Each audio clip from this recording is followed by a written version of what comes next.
ايه دي فيها ايه؟ فيها الكوردز اللي احنا لعبناها دي كلها. ايه ده بجد؟ والله.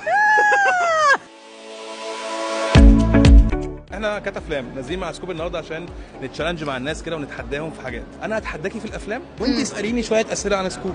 منى زكي كانت شاعره في فيلم من 30 سنه.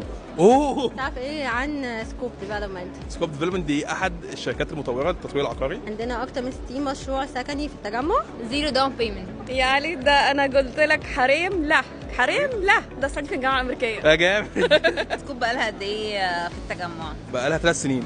لا احنا من 2017، احنا بقالنا 8 سنين. يلا عشان عمر الحقيقي وصل. ظرف طارق. محمد صاحب شركه سكوب، محمد غباشي. ايه البوزيشن بتاعه تاني غير رئيس مجلس اداره شركه سكوب؟ السي او يعني؟ غير ان هو سي او، امين عام جمعيه مطورين القاهره الجديده والعاصمه الاداريه. اوه. اخر نداء لطياره الدوحه. اكس لارج. ايوه اكس لارج. المشاريع اللي موجوده معانا ايه؟ زوم وايل 90.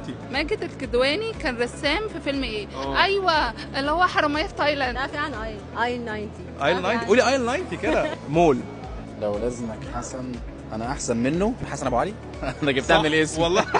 احنا مشروعنا على مساحه كام متر؟ انهي مشروع بالظبط؟ مشروع ايل 90. 4256. انت غشيتها صح؟ لا انا عارفها. منى زكي طلعت منى زكي في فيلم ايه؟ التجربه الدنماركيه. العدد المشاريع اللي موجوده السكني اللي اتسلمت 5 32. اوف. في 28 هيتسلموا في خلال سنتين ونص اللي جايين. علاء مرسي كان دكتور في فيلم ايه؟ عندليب الدقي. عرفتي ايه ايل 90 برضه ولا ما عرفتيش؟ المول بتاعهم في نيو كايرو. اصل الدكتور قال لي في حته تروح. طب ما انت ممكن تغششني اسهل. زوم بلازم كانوا فين؟ مكانه عند اكاديميه الشرطه. برافو.